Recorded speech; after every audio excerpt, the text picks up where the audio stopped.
mizo si in alien hi lo le UFO unidentified flying object hi helpin UFO le alien ki mu na ho video e ho gamsung manipura ho zong video khat ka boltan hi chi navet num leo description hi lo le comment na zong link hi ka ko in na navet thi u hin in la tunin ni khu a alien hi piham ti su ga ki seile alien hi le ipi hi wang ke lu a hing hi a hin la li sit pa ma cheng ba ma ho hi e ho sanga technology la nga zong khang tu wa UFO ki ti tik le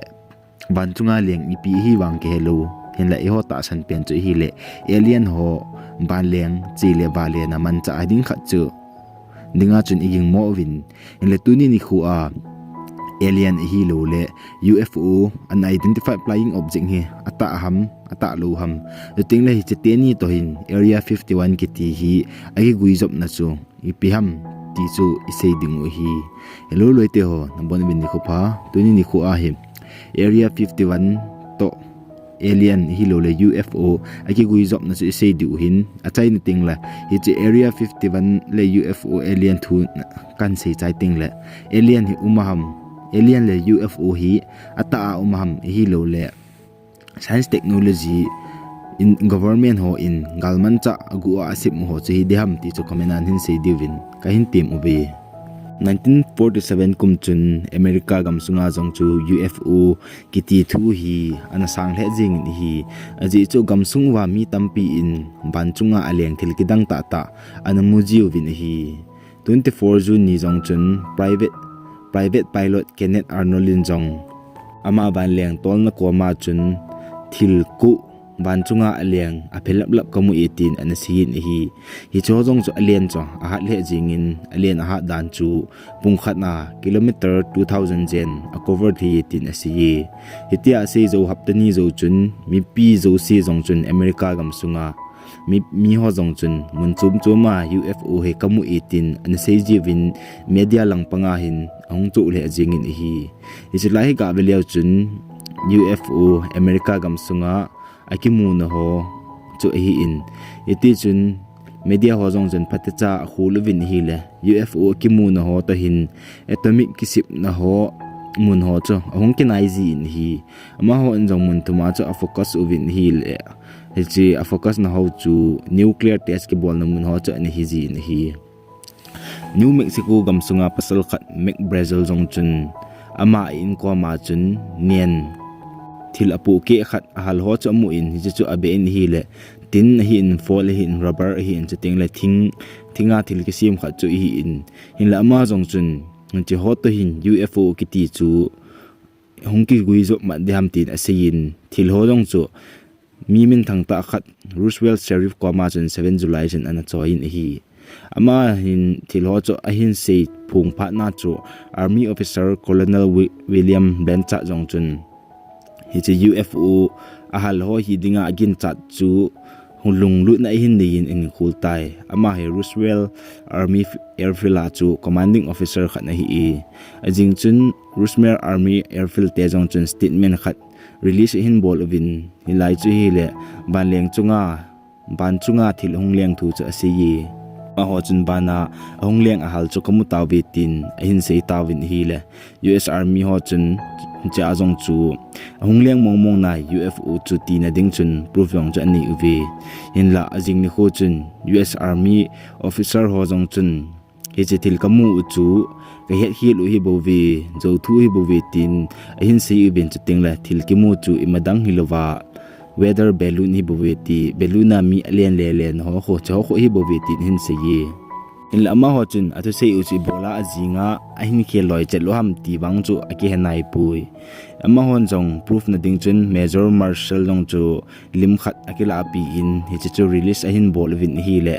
hot air balloon million ho zo cha ane tai hi chu ahung ki chai pha chun UFO ki mu thu ho chu koiman sei ki tapun UFO ki ti chu ta asan na koima chan anei tapu win hi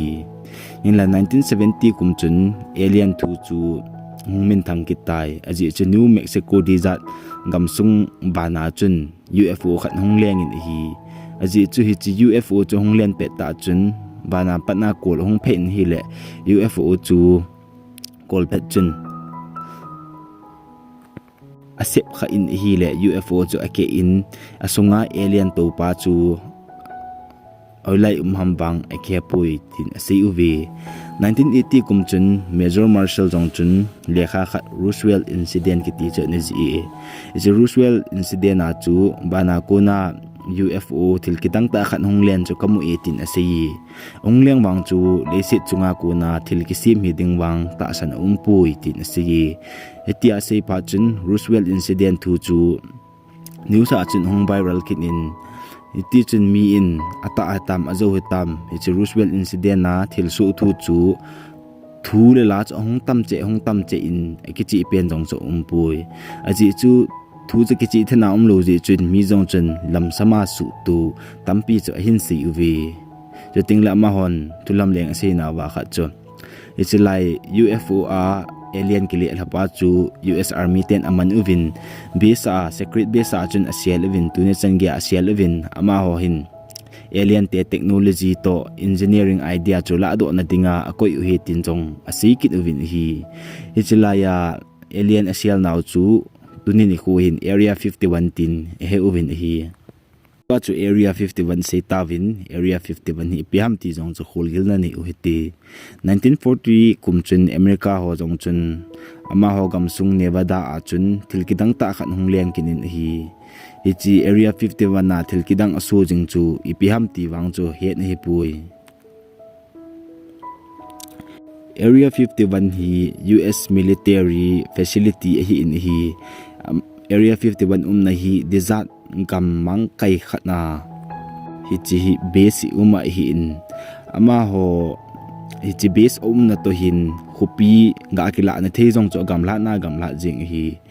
chi laimun hi wang hin koima lut le pot le wang cho phal hi pun lu jong cho phal hi pui chu tingla area sunga he naga lut kha jong le limla ke tai pui tin muntina chun san bot ke ta in hi tingla het na het khila lim hilai area anala kha le nawang se le thi chan ge a jong police on na bol thei naw tha ani u hi in echi area sunga hi pi maham June 2019 kumchun Joragan jongchun Bob Lazar chu podcast a chun invite na boli podcast ga he thi dinga interview ti di jingi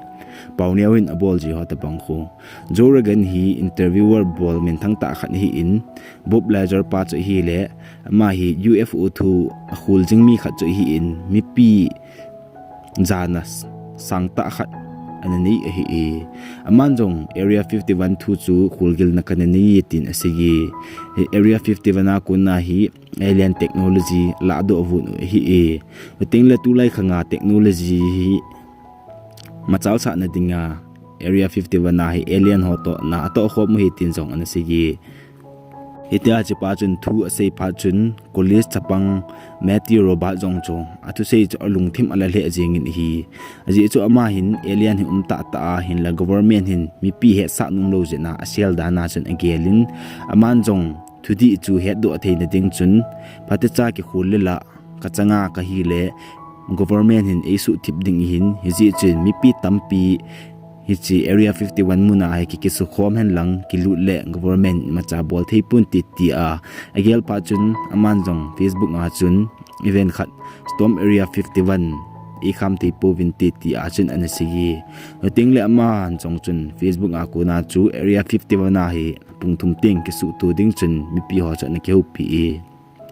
20 December 2019 kum chun mi pi zo si mun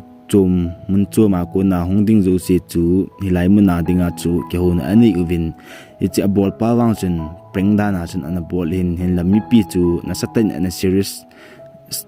so ke even ma ho ke hona azong chu itiam khana police ho in thilha na hin ni jong le ipan uwa ki thu hom uwa exam du he ti ho povugi ya chun ana ke hu uvin hi la Facebook nga ko na chu mi in ka hung de ti a confirm hin bol chu kilom lo tain ana viral in 2 million lang chu ana patan hi meti roban in jong hitia preng a bol chu mi pi ana serious a mi pin thuta ana la kha chu agyal tan hi la ma jong akichale jing in hi aji chu Facebook nga chu ton to koma ana si kha hin la mi million lang chu ana serious a hungding a chu confirm hin bol hi tai FBI agent ho jong chu pungsom chun hung uvin japa chun ma jong kichalhe jingin hi aman jong US government te ko ma chu hi che ke the mo hi pu ye ki ka ton hi bovin hin la 2 million mi zen hin hi ti an serious ka over hi tin asigi ama hon jong storm area 51 na chu lu ding chu agotaw vin hi laimun hi gam ha hi ji chu hi chi hi dizat gam lailung khana ahin amun jong chu gam la le jingin highway akuna gam la dan kilometer chu 250 hi in lampi lamka chun thau ge zu na hi lo le ne la cha ge zu na jong kha cha po ni hi sat lighting la jong sat dan hi jing ka a jong 40 degrees celsius hi ji in ichilai mun chu area 51 hi in area 51 ko ma chun bang khoniau khat umin homin chu rachel hi ama ho population chu 54 houses in som nga le libo hi 2019 record dung zui chun 54,400 hilova 54 bo hi je chun hi chilai mun hi mun tip kha jong hi in hi area 51 hi government ho control na gam lin pen kha jong chu america gam sunga hi laimuna hin nevada test hi lo le training ranger kiti anabol na ho mun chu hi in hi chi area le dan he 12,000 km hi chilai keu se che lowa chilai muna hi nuclear ho jong test anabol ji u hi 1950 le 1990 khanga chun nuclear weapon ho hi mun dang khat na chun an test leo chun ichilai muna he mi lu thei ding hin lagu thima nuclear weapon test abol na ji hi jina cho chilai mun hi mi mo lu thei lo hi in the area 51 to ikhul gil masang wa chu area 51 iti hong ki sim ham hi le masanga video danga jong kan seji bangchun kulwar he an umin america te to russia te ki te na hi in kulwar la ya jong chu america te to soviet te ipilampang jong la kitien hi ji chun galman cha ho sima ngu thima galman cha technology sang ho che he sa tu lowa an kitien hon hin hiti a kitien na khanga chu amanin test america ten test hen lang experiment ho bol na zo seu so area 51 na hi ana bolji u hin 1950 kumchun area 51 na ko na jong hi spying aircraft america te history adinga tupi pen khat chu an sim do we spying aircraft apat na pena dinga an lol hing chu hi in spying kiti tingle galgu bol na hi lo le gu thima mi cha lo mi na to ga ve thi na chu hi e che tabanga man cha koi ma het thelo man cha tupi pi ho che lai muna hin an kis sip ji ji chun koi ma asung mi ho jong chun amo het lo hi 1954 kum chun america president Dwick di Eisenhower over chun mun khat gu thima galman cha ho sel na hi lo le test ball na Thil ship na mun dinga chun ma aloi ho ta chun keu khom na nei uvin hilai keu na hin nei wa chun Central Investigation Agency CIA ama ho hi Thil khul na agency min thang ta khat hui chun CIA agency officer mini jong so na zawin ama ni kitu pi na zal chun government ho in gu thima Thil test ho bol na diu mun chu an sepi na hi area 51 hung kimu do na chu hi le area 51 in ancestral history kiti any jacob senin aji na achu ama hin hichlai test na hi in mu do din hi le nevada gam sunga tuikan na gam khat hi in tuikan na gam hi ji chun ama hon chong area 51 hi tin jong asei uvi elaimuna hin aircraft gimnei ta koima pha zo lo chu an sim du uvin hi chi aircraft chu U2 spy airplane kitin hi Soviet Union ho enjong apat na pena dinga atomic bomb chu 1949 hin test awin hi le America ho chun atomic bomb chu EPP ha an chan pha o ham ti chu hul do zo na chan nei po vi aji chu ma hon ma satellite chan nei lo ji uchun 1953 kum chun president Eisenhower jong chun covert CIA program khat ana bolin ilaya chun $22 million budget mangcha aeroplane khat shipding ago uvin hi chu thau bel het ngai luwa 4,800 km thlai thei ding ting le asunga chun camera 320 kg khat chu apu ding asan dan chu 21000 km sanga leng thei ding ting le rather hi lo le missile hi lo le computer ha kuna jong hul do thei lo ding hi ti a plan an ni uchun ma hon jong U2 spy plane ki ti chu hin sim do win hi kumphabe pi chu U2 spy plane ki thu pin zal chun America te en jong Soviet Union ho cha lo dan chu gu thimin an veziu win hi first May 1960 kum jong chun U2 aircraft chu Russian ten in kap la taw win hi kumphabe pi USA te an man cha chu a hin hedo tawin America te jong chun ada chum lo wa hi chi aircraft chu ke ho sim hi tin ki phun do na hin ni tawin hi chi sanga hoi zo phazo ha zo chu sip do na ding chun ma hon jong na sata in pan ha len ala tawin hi le elai mun chun Lockheed SR-71 Blackbird kiti chu a hin sim da kit win tu ni chan gi adinga aircraft athai hat pen loi cho hi in a hat dan hi pung khat na hi 3400 km hlai da thei hin asan dan jong hi 24000 meter a leng thei hi ama hi alien san le speed dan hi misal ho aga kapla hoi jong cho hi pui korwar lai chen America le Soviet Union hon jong ana kitet in ban leng nol nol cho ana sim ovin hi ji a chu CIA te jong hin UFO hi anaman u hi diam ti jugin mo hi e aji chu area mun khat dunga UFO akimu eti a min report no PG ting le CIA te hin akimu mongi ti hi lo le hi chi hi ti ti a explain hi lo le thu hoi ta a hilchin an ni ji lo ji uchin mi chun aging mo che jing uvi CIA agent te jong chun mi pi ko ma cha alien hetin an thim be ji uvin chating la chu thu chu mi pi ho ki che ten an sei pe ji po vi hitabang ji chun aji chu Roosevelt incident abula ka sei jong chu newspaper ani khat ni ni hongmin chi a mizo si honglung khama CIA te in hiti chu press a bai thena hen sei phan uchun mi pin lunglut na eliana chun ani ji lo hi tai chu tingle aliang chu piam ti a jong si yi elaimuna hin alien ho spacecraft khat government ho Facebook nga ki gola a chu government ho jong chun elaimuna hong hi 30,000 mi be hin te tin ki gut na chon nei uv area 51 na mi pi ho hong ding chun hin la gin chat mlo be in government ho in mi 30,000 hisap ani na la uchun area 51 na chun mi 6,000 cho hong taw vi mi 6,000 hong ho cho ne le cha ning chet le gari lin ta ta le in le agi den puma chun hong uvin hin le hilai mu na chun ama hon area 51 che attack mala chun party ho manup na chun